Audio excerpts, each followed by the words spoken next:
أعوذ بالله من الشيطان الرجيم. بسم الله الرحمن الرحيم. الرحمن علم القرآن خلق الإنسان علمه البيان.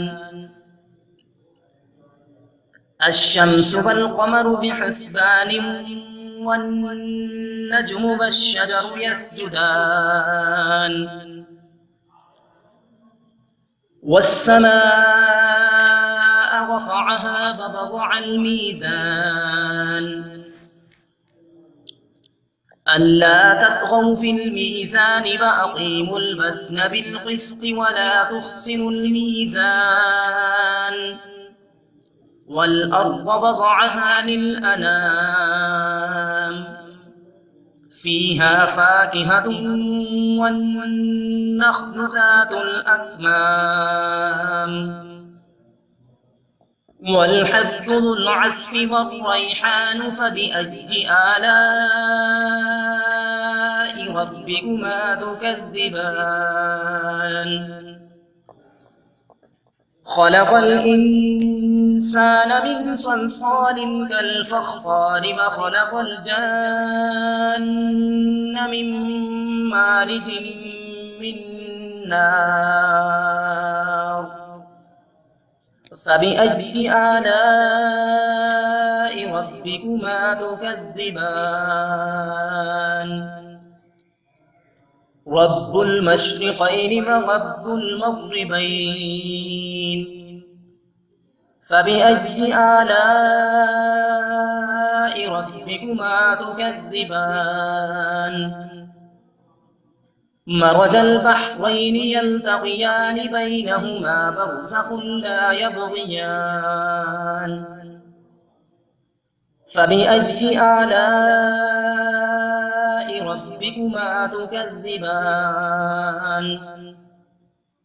يخرج منهما اللؤلؤ والمرجان فبأي آلاء ربكما تكذبان وله الجوار المنشآت في البحر كالأعلام فبأي آلاء ربكما تكذبان كل من عليها فان ويبقى وجه ربك ذو الجلال والإكرام فبأي آلاء ربكما تكذبان يسأله من في السماوات والأرض كل يوم هو في شأن فبأي آلاء ربكما تكذبان سنفرغ لكم أيها الثقلان